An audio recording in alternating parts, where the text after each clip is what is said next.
Halo semuanya, selamat pagi, siang, sore semuanya. Perkenalkan, saya Yosi Estiana, biasa dipanggil Oci. Halo, saya Erva Dionita, biasa dipanggil Eva. Kami dari tim TAD TAD Niro Niro Organik. Granit. Hari ini kita akan sosialisasi terkait Niro menuju industri hijau. Mohon disimak ya.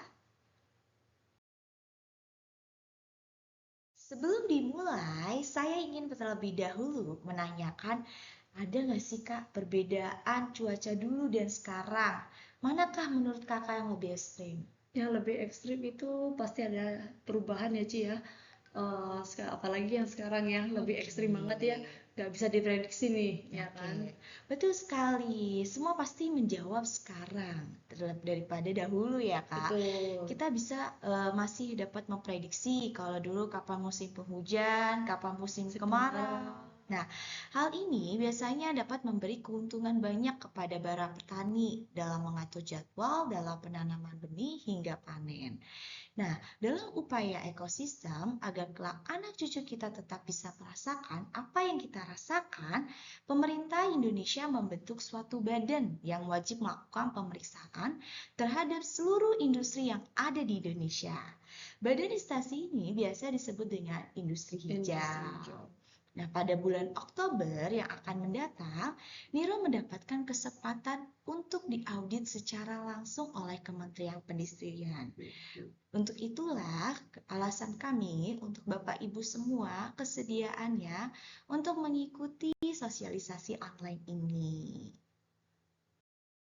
Apa saja Kak tujuan sosialisasi terkait industri hijau ini? Ya, tujuannya yang pertama pasti peserta harus mengenali potensi bahaya di area kerja dan saat bekerja ya, Oci ya. Yang kedua, peserta dapat mengevaluasi tingkat resiko dan suatu bahaya. Yang ketiga, peserta dapat menerapkan tingkat tindakan pengendalian sesuai dengan hierarki pengendalian. Lolos dalam audit industri hijau dan mendapatkan sertifikasi industri hijau atau yang namanya SIH. Dari tadi kan kita bahas terkait industri hijau nih Kak. Sebenarnya apa sih industri hijau? Industri hijau itu adalah industri yang dalam proses produksinya mengutamakan upaya efisiensi dan aktivitas penggunaan sumber daya secara berkelanjutan sehingga mampu menyelaraskan pembangunan industri dengan kelestarian fungsi lingkungan hidup ya Ci ya, serta dapat memberikan juga manfaat bagi masyarakat. Audit industri hijau dikelola oleh Kementerian Perindustrian untuk memastikan setiap lokal maupun PMA memiliki dan mengontrol pengolahan sumber daya alam secara berkelanjutan. Pengolahan sumber daya alam secara berkelanjutan sehingga mampu menyelaraskan pembangunan industri dengan kelestarian fungsi lingkungan hidup serta dapat memberikan manfaat bagi masyarakat. Oke, jadi sebenarnya ada nggak sih dampak bila tiap-tiap industri tidak memiliki sistem tersebut? Ada Uci, tentunya pasti uh, banjir di Sentani Papua, Oke, ya jadi kan? kita bisa lihat nih Mm-mm. pembabatan pohon liar yang dampaknya mungkin minim area resapan sehingga Betul, menimbulkan musibah banjir di banjir tidak mana-mana ada, ya. betul resapan airnya ya. Oke, kita bisa lihat ada banjir Sentani Papua, Banjir banjir longsor Danau di Sabi Agam, Agam, dan juga ada juga nih banjir di Lebak Banten. oke, ironisnya banjir terjadi di dataran tinggi ya Ci ya. Seharusnya kan tidak dialami ya di dataran tinggi untuk banjir seperti ini ya. Oleh sebab itu pemerintah merasa perlu ya kan untuk melakukan pemeriksaan secara berkala kepada setiap industri untuk pengolahan sumber daya berkala kepada setiap industri dengan pengolahan sumber daya alam dengan pelestarian lingkungan. Ada nggak sih Kak contoh pengelolaan sumber daya alam yang diterapkan oleh Niro? Ada dong Ci, contoh sistem pengolahan sumber daya alam adalah dengan penerapan 3R ya Ci ya. 3R itu reuse, ya kan, reduce dan recycle, di mana reuse itu berarti menggunakan kembali limbah yang masih dalam digunakan untuk fungsi yang sama ataupun fungsi lainnya. Sedangkan reduce berarti mengurangi segala sesuatu yang mengakibatkan limbah.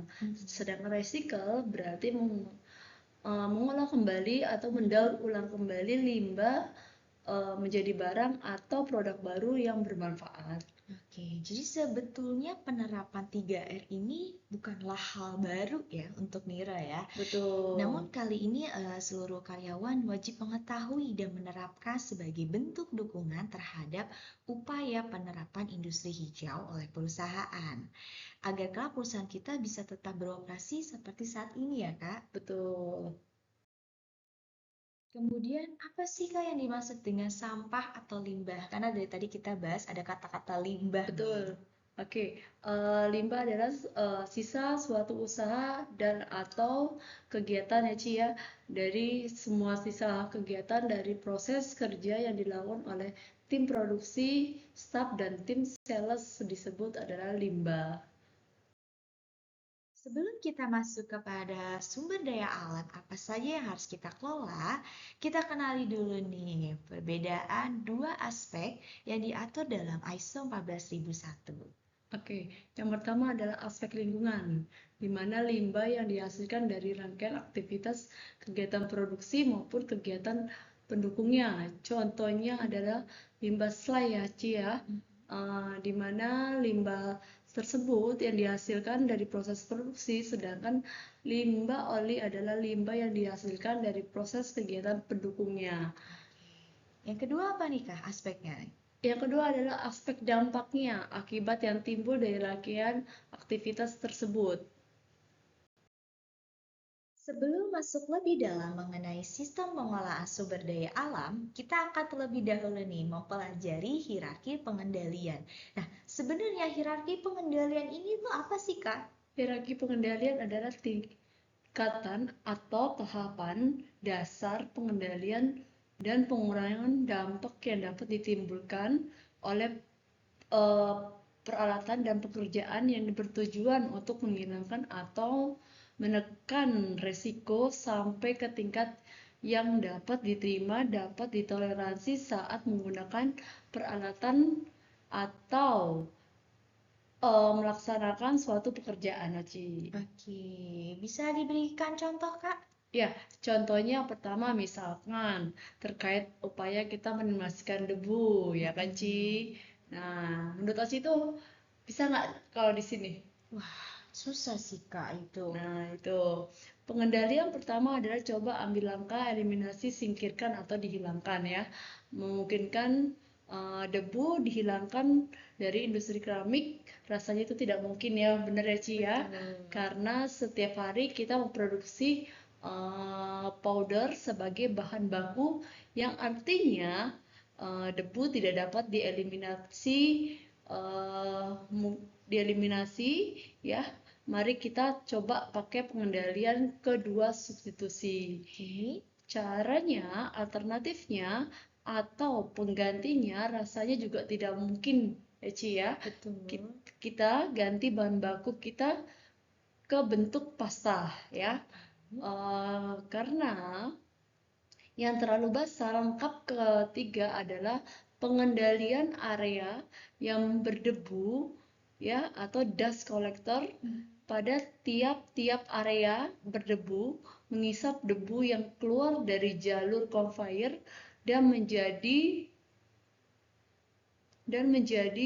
waster atau limbah dust ya Ci ya. Dust collector adalah berupa mesin secara periodik harus melewati proses preventif ya kan, maka perlu pengendalian administratif ya, di mana pengendalian administratif ini tujuannya adalah bila kita memang pengendalian administratif juga bisa sepenuhnya menghilangkan resiko paparan debu ya, kita bisa menggunakan APD berupa masker untuk bisa menghilangkan resiko paparan tersebut. Oke, berarti itu adalah hierarki pengendalian yang mungkin bisa diterapkan di Niro ya, Kak, ya? Betul. Selanjutnya kita akan membahas metric risk assessment nih, Kak. Maksudnya apa nih untuk metric risk assessment? Oke, metric risk assessment itu adalah tingkat keparahan ya. Yang pertama adalah ringan ya Ci ya, yang dapat ditangani dengan P3K, tidak mengakibatkan kehilangan hari kerja. Yang kedua adalah sedang ya, memerlukan perawatan medis lebih lanjut, mengakibatkan kehilangan hari kerja. Sedangkan yang ketiga adalah berat, fatality atau kematian, yang dapat mengakibatkan cacat permanen atau kehilangan dari fungsi tubuhnya sendiri, ya kan? Terus ada tingkat kemungkinan. Yang pertama, tidak mungkin terjadi resiko tidak akan muncul dengan mempertimbangkan dan pengendalian yang telah diterapkan. Yang kedua, mungkin terjadi resiko terjadi sewaktu-waktu pada suatu aktivitas atau area pernah terjadi di masa lalu. Yang ketiga adalah sangat mungkin terjadi resiko muncul secara reguler setiap melakukan aktivitas. Oke, jadi berikut adalah matrix risk assessment-nya ya, Kak, ya? Betul. Berikutnya kita akan membahas metric risk assessment terkait tingkat resikonya.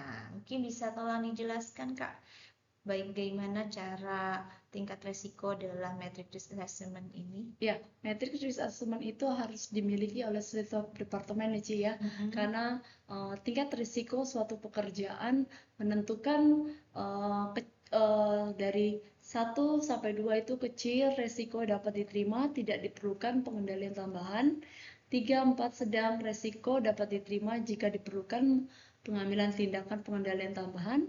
6 sampai 9 tinggi, resiko tidak dapat diterima, wajib melakukan tindakan pengendalian tambahan tersebut dimasukkan ke dalam tujuan sasaran dan program K3 unit kerja terkait ya.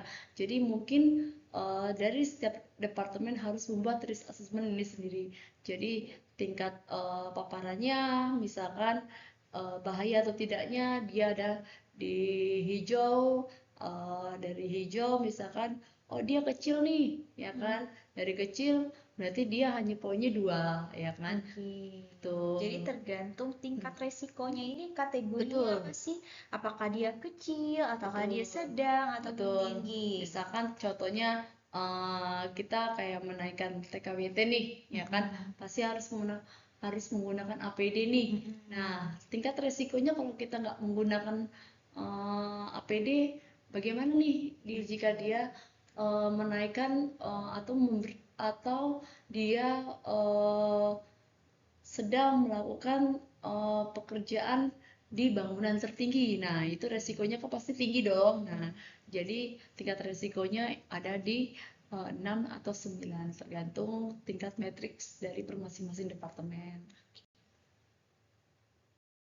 Dari tadi kita membahas beberapa matriks. Selain itu, kita juga membahas limbah, Kak. Nah, paling mungkin terjadi atau paling gampang dilihat oleh banyak orang biasanya adalah limbah kertas. Betul. Karena keseharian ya Betul. yang dipakai di factory maupun di pabrik ya. Betul.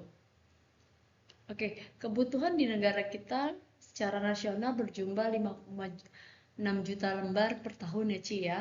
Angka yang sangat fantastis sekali ya kan. Tahukah Anda bisa bawa satu rim kertas yang berisi 500 lembar kertas yang membutuhkan satu batang pohon yang berusia 5 tahun ya kan. Jadi lumayan ya Ci ya. Makanya kalau kertas lebih baik less paper ya kan. Nah tuh, tahukah Anda bahwa mencetak 2 pak tisu 40 roll dibutuhkan 1 batang pohon berusia 6 tahun ya kan. Dan tahukah Anda bahwa 1 batang pohon besar yang digunakan untuk produksi kertas, tisu maupun menyerap 7 liter dalam 1 kali resapan. Tuh, jadi harap menggunakan kertas ini dengan bijak ya. Terkait limbah kertas yang sebelumnya kita bahas nih, Kak, apa sih harus kita lakukan dalam penggunaan kertas ini? Yang pertama adalah membatasi penggunaan kertas ya, Ci, ya, pertama, dan memaksimalkan penggunaan email. Yang kedua, gunakan kertas bolak-balik bila data terpaksa harus dicetak. Yang ketiga, simpan dokumen dengan bentuk soft copy. Gunakan kertas hanya untuk rekaman formulir sebagai lembar aktivitas kerja. Bawa handuk tangan masing-masing ke toilet sebagai pengganti tisu. Biasanya dibutuhkan untuk audit sebagai bukti pelasaran yang pertama, karena ternyata kandungan pemutih yang banyak dapat di tisu ya, Ci, ya. Bila digunakan pada organ intim bisa memicu kanker serviks. Wah, bahaya sekali dong tentunya. Oke, Ya jadi kan? kita lebih baik mengurangi penggunaan ini juga untuk kebutuhan pribadi kita Betul, juga ya, Kak, ya. betul. Untuk kesehatan juga ini sangat berpengaruh ya. Betul loh, Ci. Berikutnya adalah penggunaan palet. Apa sih dampak penggunaan palet ini, Kak? Penggunaan sumber daya alam ya, Ci, ya, terutama ya. Lalu apa sih, Kak, yang harus kita lakukan dalam penggunaan palet? Karena kan sebelumnya penggunaan palet ini juga berpengaruh ke dalam sumber daya alam kan, Betul. Kak? Betul. Yang pertama adalah lakukan recycle ya. Reuse palet bekas dari warehouse. Yang kedua, lakukan pemeliharaan dan perawatan pada penyimpanan palet di gudang. Selanjutnya kita akan membahas penggunaan air. Penggunaan air ini apa sih pengaruh kerugiannya terutama nih, Kak? Ya, yang pertama adalah krisis air bersih tentunya, Ci, ya. Yang kedua adalah polusi udara. Yang ketiga adalah perubahan iklim yang bertidak bersinambungan. Yang keempat adalah tanaman tandus petani, gagal panen dan merugi. Kemudian apa sih yang harus kita lakukan, Kak, dalam bijak penggunaan air ini? Ya, yang pertama pasti gunakan air seperlunya, ya. Matikan kembali keran air ketika tidak lagi digunakan. Lakukan treatment dengan baik dan benar agar tidak membawa dampak bagi lingkungan. Yang keempat adalah memiliki sistem pengecekan drainase secara berkala. Oke, jadi kita harus lebih bijak dalam Penggunaan penggunaan air, air. betul, Ci. Selanjutnya adalah riset material keramika, baik dalam bentuk pasta ataupun cair. Bisa tolong dijelaskan, Kak, ini maksudnya apa sih? Oke, Ci. Tidak hanya proses pengecekan residu powder ya, seperti yang tampil pada gambar, akan tetapi semua aktivitas pada akhirnya air harus dibuang ya, dan harus masuk dalam proses untuk memastikan pembuangannya mengarah kepada bak treatment. Ya, yang pertama adalah untuk mencegah pencemaran air, yang kedua adalah komplain warga, yang ketiga adalah teguran dari pejabat lingkungan, yang keempat adalah penutupan izin operasional sementara. Jadi makanya kita harus memastikan bak water treatment kita dalam pengecekan yang baik ya.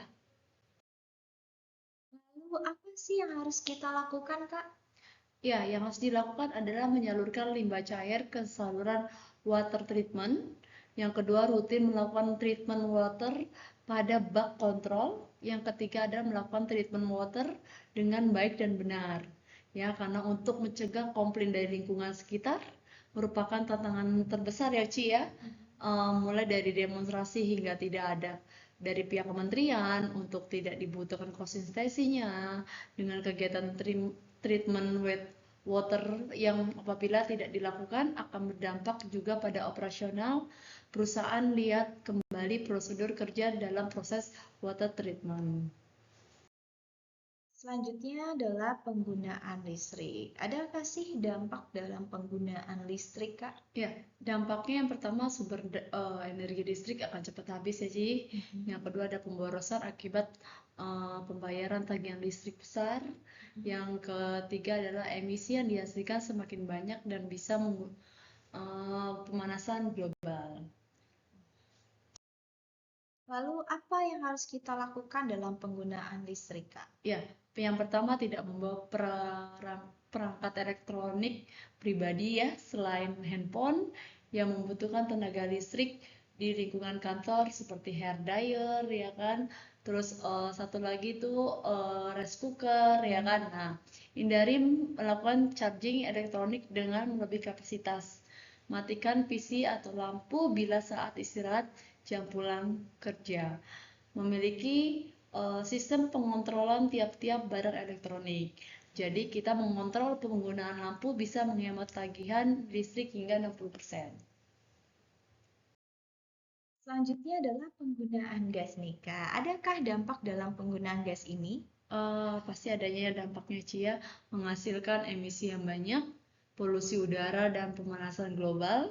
Penggunaan gas tidak bisa terlepas dari industri keramik, juga tidak bisa dieliminasi atau digantikan ya.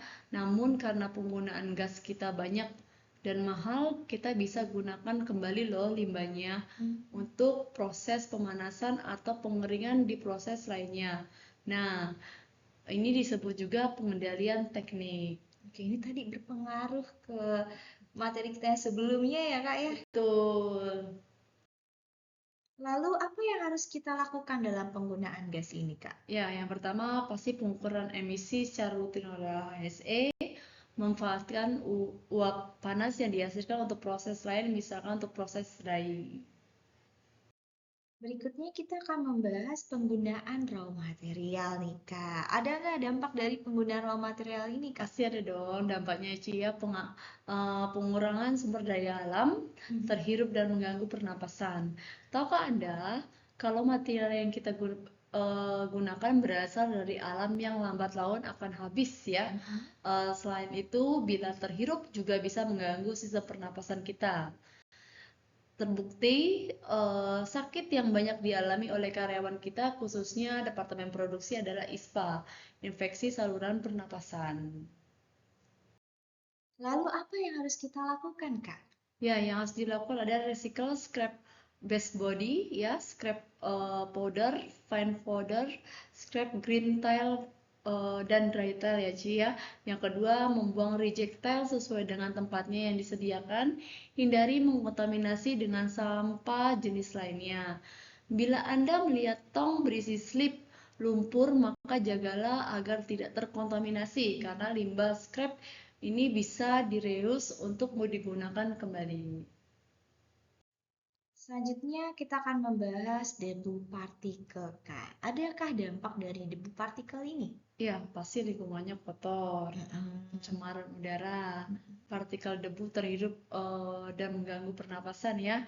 Debu tidak akan pernah terlepas dari semua industri keramik karena kita mengolah clay pasir menjadi powder. Artinya resiko paparan debu belum bisa kita eliminasi dalam bentuk lainnya ya Ci ya. Namun bisa kita akali dengan pengendalian teknik yang. Lalu apa yang harus kita lakukan nih, Kak? Ya, pastikan dust collector berfungsi ya, Ci ya. Rutin dalam mengosongkan dust collector, rutin dalam perawatan dust collector, pastikan mesin spray dryer berfungsi dengan baik dan tidak mengalami kebocoran. Yang keempat adalah gunakan masker selama berada di lingkungan pabrik. Bagaimana rekan-rekan semua? Sudahkah pernah Anda melihat simbol-simbol semacam ini? Nah, Ya. ini maksudnya apa nih, Kak? Oke, yang ini adalah simbol B3 yang banyak terdapat bahan berbahaya dan beracun ya Ci, yang sering Anda temui saat di pabrik. Ya, simbol B3 ini adalah sejenis peringatan atau siapapun yang menggunakan, melihat, menyentuh dan menyimpan B3 yang berbentuk padat, gas hingga cair. Limbah B3 biasanya dibedakan menjadi 3 jenis ya, yakni limbah ceceran, bocor, dan tumpahan. Beda dari ketiganya adalah volume dari limbah tersebut. Ceceran kata lain adalah tetesan atau menetes. Kebocoran adalah aliran debit limbah, sedangkan kemasan sehingga tumpahan menjadi limbah. Wah, ternyata ada limbah tinta nih, Kak. Ya, limbah tinta itu pencemaran tanah ya Ci ya. Bahaya ketika terhirup. Yang ketiga adalah mudah terbakar hingga meledak. Banyak orang yang tidak mengetahui kalau tinta juga masuk dalam kategori limbah B3 loh. Ya kan, beberapa jenis banyak limbah B3 jika terhirup, antara lain menggunakan sistem saraf, kecerdasan rendah, ya kan, keterbelakangan mental, ya kan, serta gangguan pencernaan dan frekuensi tinggi menyebabkan asma dan kanker paru-paru. Selain itu, ganggu saraf penglihatan dan kelumpuhan, kerusakan ginjal dan jantung, iritasi mata, kerusakan hidung ya sampai tenggorokan. Jika dalam jumlah besar bisa mengalami kerusakan testis, saluran pencernaan, ginjal, hati, serta otak hingga cacat fisik. Lalu apa yang harus kita lakukan, Kak, terkait limbah tinta ini? Ya, limbah tinta itu udah ada gambaran tengkorak ya, Ci, ya, bahaya banget ya. Mm-mm. Kumpulkan limbah cartridge, spidol, baterai pada departemen yang dituju dengan IT. Gunakan tinta isi ulang untuk meminimalisir limbah tinta. Yang ketiga, cuci tangan Anda segera setelah merefillnya. Yang keempat adalah pengawasan dan pencatatan keluar masuk limbah B3 oleh departemen yang ditunjuk kepada HSE. Selanjutnya adalah penggunaan oli, Kak. Adakah dampak dalam penggunaan oli ini? Ya, pasti ada dampaknya ya, Ci, ya. Pencemaran tanah, merusak ekosistem makhluk hidup, beracun ketika terhirup ya. Demikian pula pada oli. Oli termasuk limbah B3 yang sangat beracun. Karena itu bisa mencemari tanah, mengurangi kualitas resapan tanah, merusak ekosistem makhluk hidup, beracun ketika terhirup. Apa yang harus kita lakukan nih, Kak, dalam penggunaan oli ini? Ya, yang pertama tertib melakukan pencatatan keluar masuk barang. Yang kedua, melakukan pengawasan terhadap penggunaan B3. Gunakan APD yang sesuai ketika melakukan kontak fisik dengan B3. Pahami kandungan material B3, karakter hingga tindakan P3K yang dibaca oleh MSDS produk B3 ya. Pastikan terdapat APAR di sekitar lokasi penyimpanan B3. Pastikan gudang penyimpanan B3 telah dilengkapi dengan secondary containment untuk penanggulangan tumpahan B3. Pastikan terdapat spill kit yang sesuai di sekitar lokasi penyimpanan B3. Selanjutnya adalah spill kit terkontaminasi B3K. Ini akan berpengaruh kemana saja nih, Kak? Ya, ini adalah tumpahan oli ya, Cia. Jadi kita juga harus menggunakan spill kit terkontaminasi B3 yang disediakan HSE untuk untuk mencegah pencemaran tanah, pencemaran air agar limbahnya tidak menyebar ke seluruhan. Yang harus dilakukan adalah gunakan spill kit, serbuk gergaji, pasir sesuai kebutuhan ya, Ci ya. Bila menggunakan kanebo, cuci kembali kain kanebo pada saluran air yang terhubung di water treatment. Bila menggunakan kain majun, maka buang segera kain majun karena sudah masuk dalam kategori limbah B3. Wah, ternyata di PT Niro Keramik Nasional Indonesia sudah memiliki kebijakan SIH ya, Kak? Betul, sudah memiliki kebijakan SIH teman-teman ya.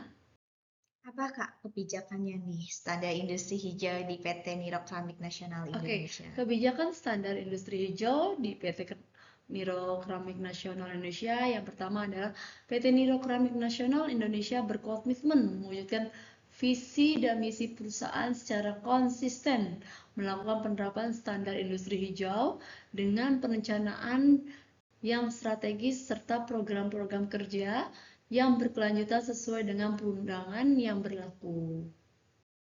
Lalu apa, Kak, rencana strategis pencapaian industri hijau ini? Oke, melakukan sertifikasi industri hijau pastinya. Melakukan perbaikan nilai efisiensi dan aktivitas terhadap bahan baku, proses produksi, dan meningkatkan kualitas produk. Yang ketiga, melakukan penerapan. Tadi kan kita 3R ya, Ci ya. Sekarang kita melakukan penerapannya 4R. Reuse, Reduce, Recycle, Recovery. Yang keempat adalah melakukan penghematan energi baik secara air, listrik, gas, dan solar. Ya kan, selanjutnya melakukan pencegahan pencemaran industri terhadap lingkungan sekitar dan mengurangi limbah B3 dan non B3. Meningkatkan kemampuan SDM para pekerja, yang terakhir adalah menurunkan emisi gas rumah kaca. Oke, dan ini adalah kebijakan yang sudah ditandatangani nih ya Oci ya, dengan manajemen representatif tentang SIH, bahwa Niro komit dengan industri hijau ya kan. Dan juga teman-teman harus komit apa yang pencapaian Niro saat ini untuk mencapai industri hijau tercapai, dan untuk selanjutnya akan terus tercapai ya Ci ya. Amin. Wah, tidak terasa ya, ternyata sosialisasi SIH ini sudah selesai Iya, ya. betul Oci. Mohon maaf bila ada perkataan kami yang salah. Sampai jumpa di video kami berikutnya. Sampai jumpa. Sampai jumpa.